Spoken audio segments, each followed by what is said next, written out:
ang mga kwento ng pag-ibig, kwento ng buhay at kwento ng pag-asa dito sa Barangay Love Stories. Love Stories.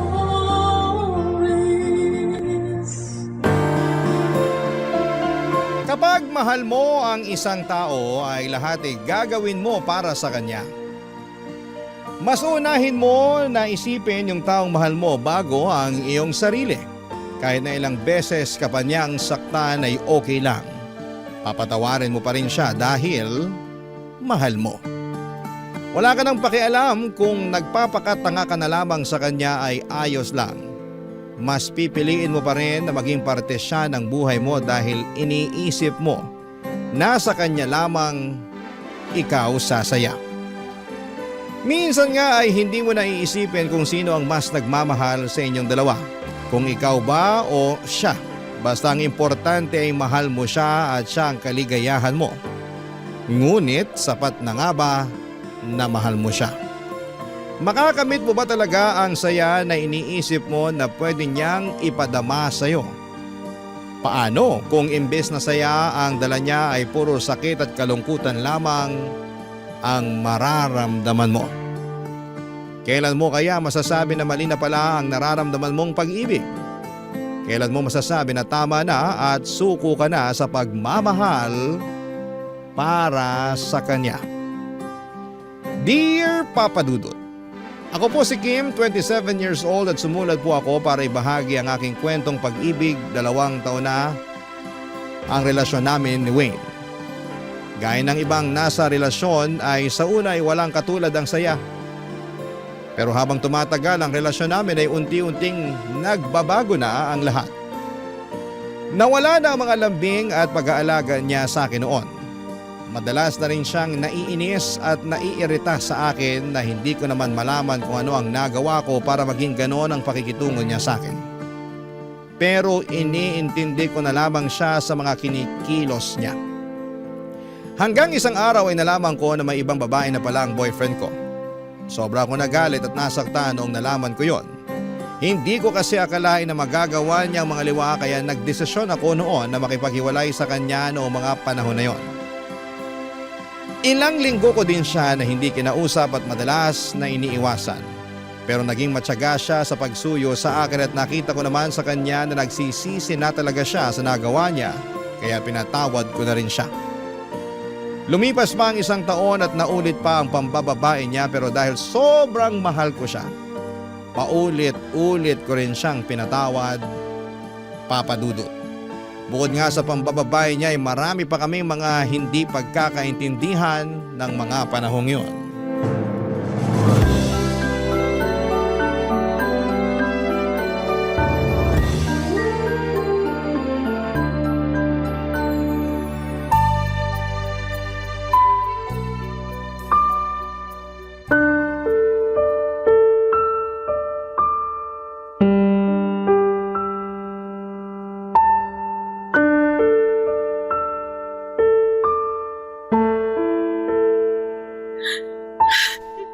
Kinahihiya mo ba ako na girlfriend mo, ha? Ano? Sabihin mo! Hindi kita kinakahiya. Kung hindi mo ako kinakahiya, eh bakit hindi mo ako magawang ipakilala sa mga magulang mo at saka sa iba mo pang mga kaibigan? Hindi pa kasi ito yung tamang panahon. Alam mo naman nakakaiwalay lang namin ni Jane. Hindi pa to yung tamang panahon? 2 taon na tayo, Wayne! Hindi pa ba sapat yon, ha? Hindi ka ba pwede magkaroon ng girlfriend pagkatapos ni Jane? Hindi mo kasi ako naiintindihan eh. Wala ka sa lugar ko. Iniintindi naman kita eh. Sobrang iniintindi kita. Ang tagal na natin, pero parang patago pa rin tong relasyon natin. Ay, kung iniintindi mo talaga ako, hindi ka magkakaganyan. Hindi na natin to pagtatalunan pa. Gano'ng katagal pa ba ako mag-aantay, ha? Hindi mo ba alam kung ano yung epekto nun sa akin? Nawawala yung kumpiyansa ko sa sarili. Pakiramdam ko, hindi ako good enough para sa'yo, kaya hindi mo ako magawang ipakilala. Kaya ganito ako ka-paranoid eh. Kasi nga ang alam ng lahat, single ka. Natatakot ako na baka mawala ka sa akin. Ay, yan na naman. Umpisa na naman ang pagdadrama mo. Hindi ako nagdadrama. Sinasabi ko lang yung nararamdaman ko. Alam mo, nakakasawa na eh. Palagi na lang tayong ganito. Napunta na naman tayo sa ganitong usapan. Hindi ka ba nagsasawa ha? Hindi matatapos tong pag-aaway na to hanggang hindi mo ako pinakikinggan. Ano ba sa tingin mong ginagawa ko? Nakikinig naman ako sa'yo ngayon ah. Nakikinig ka nga pero hindi mo naman iniintindi. Kapag mag-open ako sa'yo, palagi ka nalang naiirita, nagagalit ka kaagad. Paano hindi ako magagalit? Ito na naman yung pinag-aawayan natin. Ay, alam mo, tigilan na natin tong pag-uusap na to. Dapat pala hindi na ako pumunta dito. Kung ganito lang naman din. O sige, umalis ka. Ganyan ka naman eh. Palagi kang ganyan kapag nag-aaway tayo. Palagi ka nalang umaalis. Kaya hindi natin maayos yung problema kasi iniiwasan mo. Sabihin mo na yung gusto mo. Bahala ka na. Katamad na makipagtalo sa'yo. Diyan ka na. Alis na ako. May magagawa ba ako? Eh, alis ka naman kung kailan mo gustuhin. Kanya ka naman palagi.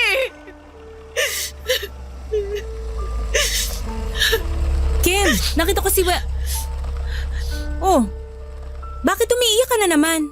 Ha? Hindi. Hindi ako umiiyak. Wag mo akong lokohin. Alam kong umiiyak ka. At si Wayne na naman ang dahilan ng pag-iyak mo, te. Ano na naman bang pinagawayan nyo ngayon? Tinatanong ko lang naman sa kanya kung kailan niya ako ipapakilala sa mga magulang niya eh. Tapos, Yun lang. Tapos, nagalit na siya. yung boyfriend mo. Hindi ko talaga mag-gets yan kung bakit hindi ka niya magawang ipakilala. Mahal ka ba talaga ng boyfriend mo? Feeling ko hindi eh. Mahal naman ako noon. Eh kung mahal ka niya, ipapakilala ka niya sa mga magulang niya kasi proud siya na girlfriend ka niya. Eh anong petsa na? Ilang taon na rin kayo. Pero ano? Tago pa rin niyang relasyon niyo. Daig niyo pa mga teenager dyan sa bawal mag-boyfriend-girlfriend eh. Hindi ko talaga siya maintindihan. Dahil doon pakiramdam ko tuloy, ang pangit ko. Na hindi ako yung tipo na babae ipinapakilala sa mga magulang. Huwag mo ngang i-down yung sarili mo. Kasi sa totoo lang, wala sa iyo ang problema, nasa boyfriend mo. Hindi ko alam kung bakit hanggang ngayon hindi mo siya hinihiwalayan sa ginagawa niya sa'yo eh. Hindi ka na nga pinapakilala sa magulang, hindi na nga niya iniintindi yung mga nararamdaman mo, ilang ulit ka pang niloloko. Ilang beses mo na ba siyang nahuli na may babae? Hay nako, Kim. Yan ba yung mahal ka? Ha? Wala eh. Mahal ko siya kaya lahat kakayanin ko para sa kanya. Umaasa ako na darating yung araw na magbabago din siya. Na ipagmamalaki din niya ako. Kailan kaya mangyayari yon? At mangyayari pa kaya yon? Hanggang kailan ka iiyak sa kanya? Hanggang kailan ka magpapatawad? Hanggang kailan ka magpapakatanga? Hanggang mahal ko siya. Hanggang kaya ko. Basta naniniwala ako. Mangyayari din yun. Hay, matanda ka na. Alam mo na dapat yung gagawin mo. Kahit anong payo ko naman sa'yo, hindi mo naman ginagawa eh. Bahala na. Papadudot bukod sa pambababae niya ay issue din sa relasyon namin ang hindi niya pagpapakilala sa akin sa magulang at iba pa niyang mga kaibigan. Sa una ay naiintindihan ko naman siya dahil bago maging kami ay nagkaroon siya ng girlfriend at tumagal sila ng 7 taon. Naging sobrang close daw kasi noong ex niya sa mga magulang niya. Kaya hindi pa niya ako maipakilala. Kaya tinis ko na lamang na parang patago ang relasyon namin. Pero habang tumatagal kami ay nagiging malaking issue na sa akin yon. Dahil sa walang masyadong nakakaalam na kami kaya maraming umaaligid na babae sa boyfriend ko. Hindi ko tuloy maiwasan na maparanoid at magselos na nagiging dahilan naman ng pagtatalo namin. Papadudot, pero kahit na ganon ay pilit ko pa rin siyang iniintindi. Naghihintay pa rin ako ng panahon na magagawa na niya akong ipagmalaki at ipakilala sa lahat. Kahit na nasasaktan at nahihirapan ako sa sitwasyon namin, mahal na mahal ko pa rin si Wayne. Kaya lahat ay kaya kong tiisin kahit na may nagagawa siyang pagkakamali. Hinding-hindi ako magsasawa na patawarin siya dahil ayaw ko siyang mawala sa buhay ko.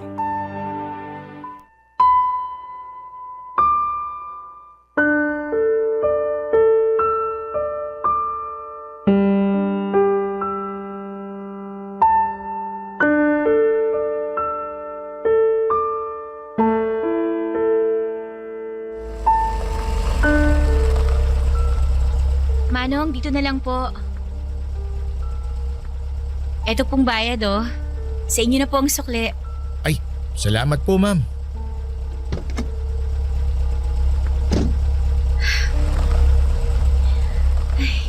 Sana hindi pa umuwi si Wayne. Matawagan na nga. Oh, bakit naka-off ang cellphone niya? Naku, dalian ko na nga lang ang paglalakad para maabutan ko siya sa office. Teka, si Wayne yun ah.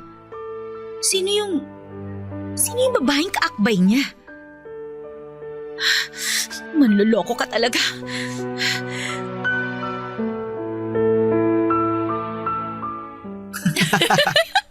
Anong ba? Talaga? Wayne! Walang yaka! Uy, Kim! Anong ginagawa mo dito? Kung hindi pa kita pinuntahan, hindi ko pa malalaman na may babae ka na naman! Hoy babae! Hindi mo ba alam na may girlfriend na siya? Ha? Malandigang babae ka! Ko! Uy, tama na! Ano ba? Uy, Hindi ko alam na may Kim! girlfriend siya! Bitawan mo si Trixie! Sabi niya sa akin, single siya! Tinawasway mo ako! Walang yaka talaga, Wayne! Huwag mo ako saktan! Tumigil ka na nga, Kim! Huwag kang mag-iskandalo dito! Mahiya ka naman! Ako ba ngayon ang mahiya? Ha? Ikaw ang dapat mahiya sa ginagawa mo! Manloloko ka talaga! Bakit ginagawa mo sa akin to, ha? Bakit? Huminahon ka na nga muna! Trixie, umalis ka na. Mag-usap na lang tayo bukas. I'm sorry. Sa kanya ka pa talaga nag-sorry, ha? Talaga ba, Wayne? Hoy, babae ka! Saan ka pupuntang malandi ka, ha? Bumalik ka dito, hindi pa tayo tapos! Kim, tumigil ka na nga. Hayop ka! Kailan mo pa ako niloloko, ha? Kailan pa? Akala ko nagbago ka na. Bakit ito na naman, Wayne? Nabababae ka na naman! Dahil sa'yo kaya ako nagkakaganito. Ako? Ako pa ang sinisisi mo ngayon sa kalandian mo? Kaya pala kakaiba na naman ang mga kinikilos mo eh. Kasi may pinagkakaabalahan ka na naman na ibang babae. Kaya pala ayaw mo ko ipakilala sa mga kaibigan o sa pamilya mo kasi ito yung gusto mong gawin. Hindi sa ganon. Nasasakal na kasi ako sa'yo. Ang dami mong gusto. Hindi ka marunong makontento. Ikaw ang hindi marunong makontento dahil naghahanap ka pa ng iba. Wait naman! Wala naman akong ibang gusto kundi mahalin mo lang ako ng totoo. Yung ako lang. Na sana magawa mo na akong ipagmalaki sa iba. Siguro nga may mga pagkakamali din ako na nagawa kaya ka nagkakaganyan. Pero hindi naman sapat na rason yun para paulit-ulit mo akong lokohin. Sabihin mo nga sa akin, hindi mo na ba talaga ako mahal, ha? Mahal kita, Kim. Eh bakit ginagawa mo sa akin to? Bakit sinasaktan mo ako ng ganito? Ganyan bang sinasabi mong pagmamahal, ha? Hindi ko na kaya. Hirap na ako. Siguro nga ang tama nating gawin. Maghiwalay na lang tayo eh. Pagod na ako. Ayoko na ipagsiksikan ang sarili ko sa isang taong binabasura lang naman ako. Kim, wag naman. Ayoko na. Ilang beses na kitang pinatawad sa mga kalokohan mo. Sapat na siguro yun. Ayoko na, Wayne. Ayoko na. Kim, mahal na mahal kita. Sorry kung nasaktan kita. Yung sa amin ni Trixie, wala lang yun. Tama na. Ayoko na marinig yan. Kahit hindi mo sinadya, wala na akong pakialam. Kaya tama na. Huwag mo na akong paglaruan. Malaya ka na. Kahit ilang babae pa ang gusto mo, bahala ka na. Magagawa mo na kung anong gusto mo. Kasi official na single ka na. Papadudot nung nalaman ko na may ibang babae na naman si Wayne ay hindi ko na alam kung ano ang mararamdaman ko. Hindi ko na rin mapaliwanag yung sakit na nararamdaman ko na mga oras na yon. Paulit-ulit kong tinatanong ang sarili ko kung ano ba ang problema sa akin.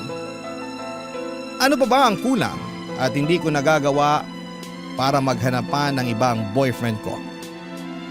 Lahat naman ng pag-iintindi, pag-aalaga at pagmamahal ay binigay ko na nga sa kanya. Pero hindi pa rin naging sapat yon. Alam ko naman na may mga pagkakamali din ako na nagagawa pero hindi naman sapat yon para lokohin at saktan niya ako ng ganon, Papa Dudut. Barangay Love Stories. Barangay Love Stories.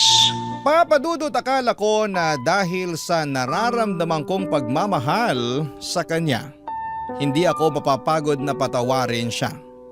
Pero sobra na kasi ang ginagawa niya, durog na ang puso ko at pagkatao ko dahil sa ginagawa niya. Kaya kahit ayaw ko siyang mawala sa buhay ko, pero kailangan ko ng hiwalayan siya para naman sa ikabubuti ng sarili ko. Ilang araw at linggo mula nang mag-break kami ay nalaman ko na 2 buwan na pala akong buntis at si Wayne ang ama. Pero kahit na nalaman ko na nabuntis ako, hindi ko pa rin sinabi sa kanya dahil ayaw ko na babalikan ako dahil magkakaroon na lang kami ng anak. Kaya patuloy lang ako sa paglayo at pag-iwas sa kanya, Papa Dudut.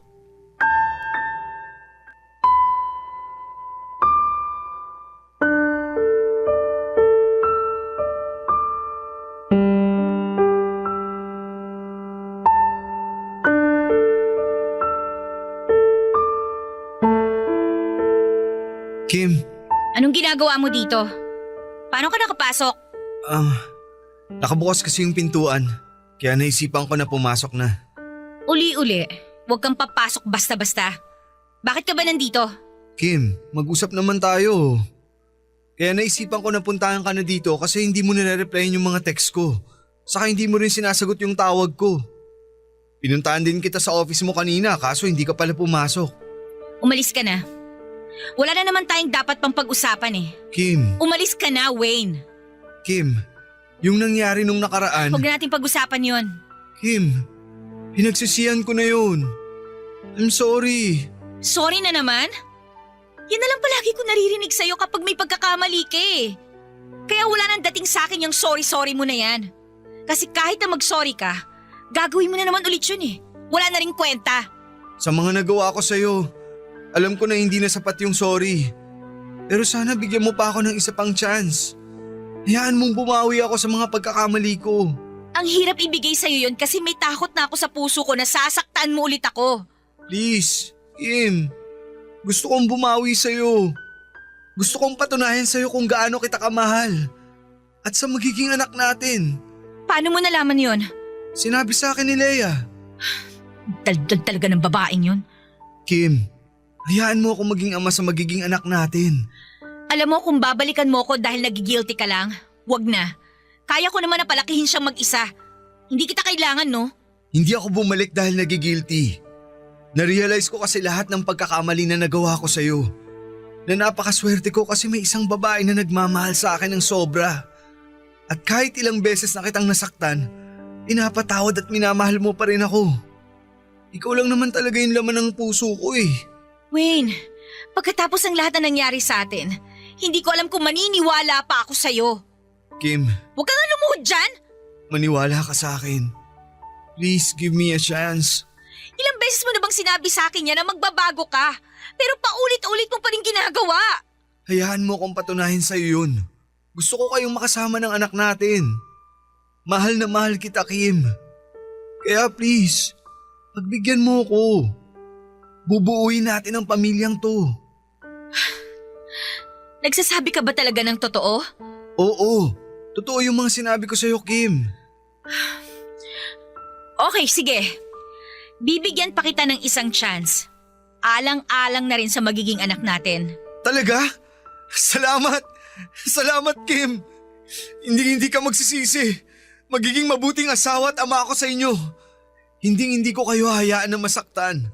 Aalagaan ko kayo. Salamat. Paakap nga sa asawa ko. Mahal na mahal kita, Kim. Mahal na mahal din kita, Wayne. Sobra. Papadudot kahit na nasasaktan pa rin ako sa nagawa niya sa akin. Pinatawad at binigyan ko ulit siya ng isa pang pagkakataon upang mapatunayan na talagang magbabago na siya. Naisip ko rin ng mga panahon na yon na ayaw ko naman na lumaki ang anak ko na walang ama, kaya kahit may pagdududa at takot akong nararamdaman ay susubukan kong muling ibigay ang buong tiwala ko sa kanya. Kailangan kong gawin yon para makapagsimula kami ulit at maging maayos na ang relasyon naming dalawa. Ginawa naman niya ang pinangako niya at bumalik ang Wayne na malambing at maalaga. Doon ko na lang ulit naramdaman kung gaano niya ako kamahal. Pero ilang buwan pa ang lumipas ay unti-unti na naman siyang bumalik sa dati niyang ugali. Nung una akala ko na baka stress lamang siya sa bago niyang trabaho, pero nang tumagal pa ay nakikita ko na naman ang mga signs na may ginagawa na naman siyang kalokohan at kinutuban na naman akong muli. Papadudot.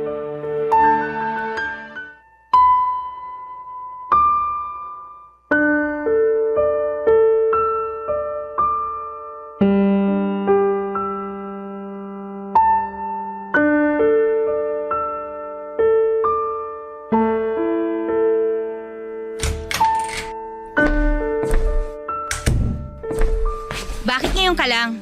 Oh, bakit gising ka pa? Masama sa'yo magpuyat. Hindi naman ako mapupuyat kung hindi ka uuwi ng madaling araw. Hindi mo naman ako kailangan antayin eh. Siyempre, nag-aalala ako sa'yo kapag hindi ka pa umuuwi. Bakit kasi ngayon ka lang? Kanina pang 5 p.m. ang out mo ah. Marami lang kasing ginagawa sa office kaya ngayon lang ako nakauwi. Maraming ginawa? Bakit amoy alak ka? Yan ba yung galing sa office, ha? Ay, bigla kasing nagaya si boss kaya napainom kami ng konti. Nakuha mo pang uminom at magpagabi. Alam mo naman na buntis ako at ako lang ang mag-isa rito sa bahay. Eh marami nga lang talaga kasing ginagawa sa office ngayon. Ganon ka ba ka-busy? Hindi mo man lang makuhang mag-text para kumustahin man lang ako o kung ano bang lagay ko dito? O kaya naman mag-text ka kung gagabihin ka man lang. Hindi yung ganito. Namuti na yung mga mata ko sa kahihintay sa'yo. Hindi na ako nakapag-text kasi ang dami nga naming ginagawa. Sinabi ko na, di ba? Hindi ka naman naaabuti ng ilang oras sa pagte-text ah. Hindi pa nga aabuti ng 2 minuto yon. Mag-aaway na naman ba tayo, ha? Pagod na ako, galing akong trabaho tapos ganito lang yung dadatnan ko sa bahay. Ano ba namang buhay to? Bakit ka ba nagkakaganyan na naman? Bumalik ka na naman sa dati mong ugali. Akala mo hindi ko napapansin ha? Pero kakaiba yung mga kinikilos mo. Sigurado ka bang busy ka lang sa trabaho? O baka naman busy ka na naman sa pambababae? Busy ako sa trabaho, okay? Ano na naman bang problema mo, ha? Pinagdududahan mo na naman ba ako? Kung wala kang babae, kanino tong panyo na to, ha? Nakita ko to sa bulsa ng pantalon mo. Ha? Aba malay ko kung kanino yan. Baka sa'yo. Wayne, alam ko kung ano yung mga gamit ko. Kaya alam ko na wala akong panyong ganito. Kulay pink at may flower pa. Hindi ko nga alam kung kanino yan. Tamang hinaala ka na naman dyan eh. Ano yun? Magic? Bigla na lang napunta sa bulsa mo to? Ay, bahala ka kung ano mang gusto mong isipin. Basta hindi ko alam kung kanino yung panyo na yan. Saka uulitin ko, wala akong babae, okay? Siguraduhin mo lang na totoo yung sinasabi mo ha. Kasi kung hindi, Ano? iiwanan na kita. Ayoko na ng ganito. Buntis ako pero parang wala kang pakialam sa akin. Sobra lang ako nai-stress sa'yo. Ay, ito na naman. Nagdadrama ka na naman. Pwede ba? Bukas na lang tayo mag-usap ulit. Sobrang pagod ako. Gusto ko na magpahinga. Kung ayaw mo pa matulog, bahala ka. Pupunta na ako sa kwarto. Buisit! Hoy Wayne! Kinakausap pa kita kaya wag mo akong tatalikuran! Kahit kailan talaga wala kang pakialam sa akin! Wayne! Papadudot kahit na tinatanggi niya na wala siyang iba pero iba ang kutob ko. Pagkatapos ng pag-uusap naming yon ay hindi ko na siya kinompronta sa nararamdaman ko. Pero nag-umpisa na lamang akong obserbahan ang lahat ng ginagawa niya. May mga nakikita din akong mga patunay na nambababae siya, gaya ng panyo sa bulsa ng pantalon niya. Mga marka ng lipstick sa damit niya. May nakita din akong hikaw sa loob ng bag niya. Katibayan na nambababae siya. Barangay Love Stories. Barangay Love Stories. Papadudot kinimkim ko lahat ng nalalaman ko. Kaya naman sobra akong na-stress ng mga panahon na yon. Pinipilit ko na lamang sa sarili ko na maging maayos dahil masama para sa dinadala kong batang ma-stress. Pero ibang klase talaga si Wayne, Papadudot. Ibang level ang kanyang pag-uugali. Sa hindi inaasahang pagkakataon ay nahuli ko na naman sa akto sa kanyang kalokohan.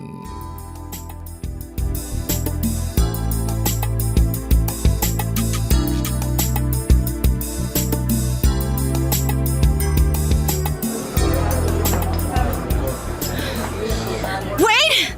Hindi ka pa rin talaga nagbabago! Kim! Walang yak! Walang yak! Katulog ka! Teka! Paano mo? Paano ko nalaman, ha? Nakita ka ng kaibigan ko. Kaya pala madalas kang ginagabing umuwi kasi may babae ka na naman! Sa labas tayo mag-usap. Halika na! Aray ko, ano ba? Huwag mo nga akong Bilisan mo hatapin! na! Bakit nahihiya ka sa kasama mong babae, ha? Lumabas na tayo! Huwag kang mag-iskandalo dito! Bitiwan mo ako! Nasasaktan ako! Wayne, ano ba? Sinabing bitiwan mo ako eh! Bitiwan mo ako! Umuwi na tayo! Tama pala yung kutob ko! May babae ka na naman! Hindi ka na ba talaga magbabago, ha? Kasama ko lang siya sa trabaho. Nagkayayaan lang uminom. Nagkayayaan lang? Kitang-kita ng dalawang mata ko! Ang sweet-sweet niyong dalawa! Halos magkadikit na kayo mga mukha niyo eh! Ganun lang ba yung ka-office mate lang, ha? Mali yung iniisip mo. Pwede ba? Sa bahay na tayo mag-usap. Nakakahiya sa ibang tao. Nagtitinginan na tayo. Hindi! Mag-uusap tayo ngayon! Why naman? Siguro nga tanga ako. Tanga ako sa'yo. Pero hindi pwede magkamali yung mata ko. Kitang-kita ko yung pagtataksil mo eh. Kaya huwag ka na magsinungaling. Akala ko ba nagbago ka na? Nangako ka sa akin. Nangako ka, Wayne. Pero bakit ganito na naman? Hindi ka ba talaga marunong makontento? Hindi ba sapat yung pagmamahal at atensyon na binibigay ko? Ha? Hindi ba sapat sa'yo yon? Ginawa ko naman eh. Pero Pero ano, hindi mo kaya? Hindi mo kayang panindigan ng mga binibitiwan mong salita? Eh di sana hindi ka nalang nangako! Kasi umasa ako eh! Umasa ako na magbabago ka na! Na dahil sa magiging anak natin, makakaya mo magbago! Pero hindi pa rin pala eh! Mali ako! Sana maging totoo ka sa nararamdaman mo! Kung hindi mo na ako talaga mahal, sabihin mo! Kaysa yung ganito na paulit-ulit mo lang ako niloloko at sinasaktan. Siguro, tigilan na natin to. Tapusin na natin tong relasyon natin. Huwag ka mag-alala. Hindi ko ipagkakait sa'yo yung anak mo. Hindi ko na lang talaga kayang pakisamahan ka. Pagod na ako, Wayne. Pagod na ako. wag naman. Gusto mo ba lumaki yung anak mo na hindi buo yung pamilya niya? Ah, talaga? Sa'yo pa nang galing yan, ha? Gusto ko, Wayne. Gusto ko yon. Pero sa ginagawa mo, di mangyayari yun eh. Kaya nga pinatawad kita noon kasi gusto ko ng buong pamilya. Kaya hinayaan kitang bumalik sa buhay ko dahil sa leche mong pangako na magbabago ka na. Eh sana nga nagbago ka na. Sana bago ka lumandi, naisip mo yan. Pero oo nga pala, makasarili ka kasi eh. Gagawin mo lahat ng gusto mo. Wala kang pakialam kung makakasakit ka ng ibang tao. Sobra na. Ayoko na magpakatanga sa'yo. Ayoko na, Wayne. Tama na. I'm sorry. I'm so sorry, Kim. Umalis ka na sa bahay, ha? Ayoko nang makasama ka. Maghiwalay na tayo, Wayne. Sige na, malaya ka na. Kim, huwag mo naman gawin to. Huwag mo akong hawakan. Bitiwan mo ako, nagtitiri ako sa'yo. Saan ka pupunta? Antayin mo ako. Huwag mo ako susundan.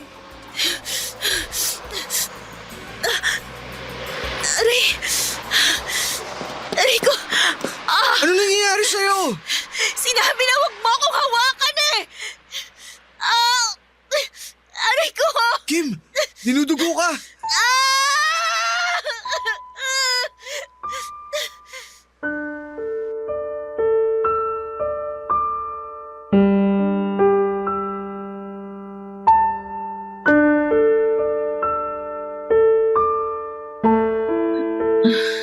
Buti nagising ka na. Wayne, kumusta yung anak natin? Wayne, kumusta yung anak natin? Sumagot ka. Kim, Bakit ka umiiyak? Ano bang nangyari? wala na siya. Nakunan ka. Ano?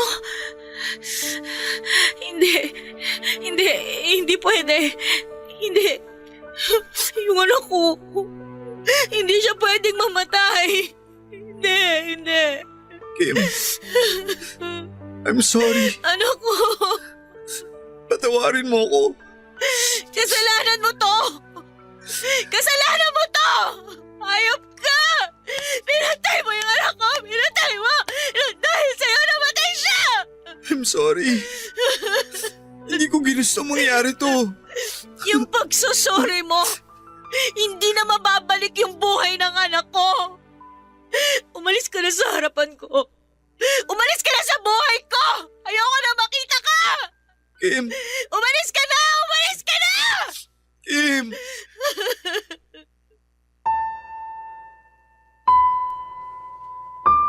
Papadudod sa pagkawala ng anak ko ay sobra kong nagsisisi na hinayaan ko pang bumalik si Wayne sa buhay ko. Hinayaan ko na lang sana siya noon. Hindi sana mamamatay ang anak ko. Ang pagmamahal ko para sa kanya ay napalitan ng matinding galit.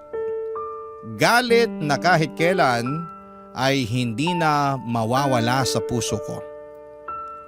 Ang sakit isipin, papadudot na kailangan pang may mawala para ma-realize ko na sobra na pala talaga ang pagiging tanga ko sa kanya. Pero gaano man ako magsisi sa mga desisyon ko noon, papadudot, ay hindi na noon kayang ibalik ang buhay ng anak ko.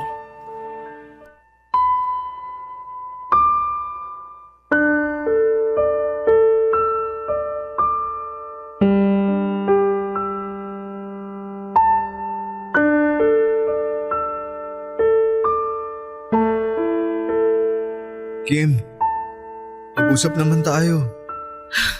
Ano ba? Ano na naman ang ginagawa mo sa labas ng bahay ko? Bakit ba ang kulit-kulit mo? Ilang beses ko bang kailangan sabihin sa'yo na ayoko nang makita ka at makausap ka? Wala naman tayong dapat pag-usapan, Wayne eh. Wala na yung anak natin. Wala ka ng responsibilidad ngayon. Kim, gusto ko lang namang humingi ng tawad sa nangyari sa anak natin. Kim, walang araw na hindi ko pinagsisisihan yun. Na kung hindi dahil sa akin, hindi ka makukunan. Patawarin mo ako, Kim. Pumunta ka ba dito para hingin sa akin yung pagpapatawad ko sa'yo? Hindi mo makukuha yun, Wayne. Hanggang sa mamatay ako, hindi kita mapapatawad. Kung pwede ko lang ibalik yung nakaraan, gagawin ko. Sobra ako nagsisisi. Kahit ako, gusto kong ibalik yung nakaraan. Kung pwede nga lang sana, hindi ko na hinayaan na bumalik ka sa buhay ko eh. Eh di sana hanggang ngayon, buhay pa rin siya. Yung mga pambababae mo, yung sakit na naramdaman ko noon, hindi matutumbasan yung sakit na nararamdaman ko ngayon nung mawala ang anak ko. Walang araw na hindi ko rin sinisisi ang sarili ko. Kasi dahil din sa akin kung bakit siya namatay. Patawarin mo ako. Hindi ko ginusto yun. Hindi. Kahit gaano ka pa magsisi ngayon, hindi na mababalik ang buhay ng anak ko. Hindi na, Wayne. Kaya sana, huwag ka na magpakita sa akin. Kasi sa tuwing nakikita kita, naaalala ko lang ang lahat eh. Kim, hindi ko kayang mawala ka sa buhay ko. Mahal na mahal kita. Hindi mo ako mahal.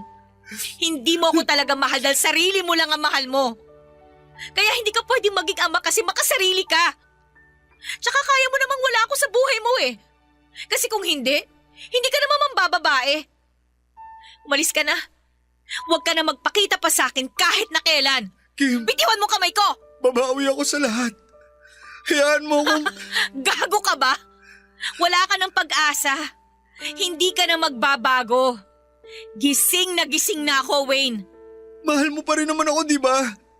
Kaya please... Shut up! Sa pagkawala ng anak ko, damay na doon kung ano man yung natitira kong pagmamahal sa'yo. Kung meron ka pang lugar sa puso ko, galit! Galit na lang!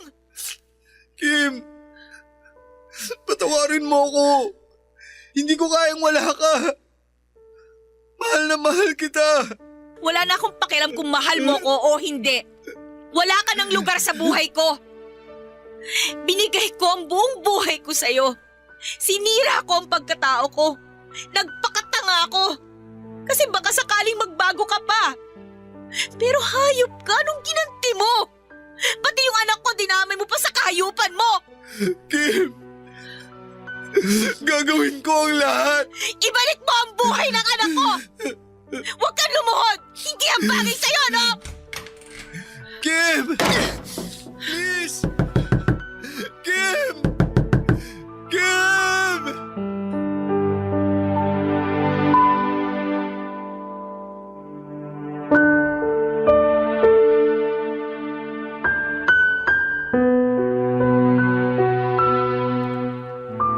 Papadudod simula nang mamatay ang anak ko ay namatay na rin ang pagmamahal ko kay Wayne. Sobrang sapat na yung kadahilanan para putulin lahat ng ugnayan naming dalawa. Hindi ko alam kung magagawa ko pang patawarin si Wayne pagkatapos ng lahat. Ayaw ko na rin na mag-cross pa ang mga landas namin dahil kapag makikita ko lamang siya ay maaalala ko lang ang lahat ng sakit na dinulot niya sa akin. Akala ko dati na hindi ako mapapagod na mahalin siya pero darating din pala ako doon na may limitasyon ang puso natin na magmahal.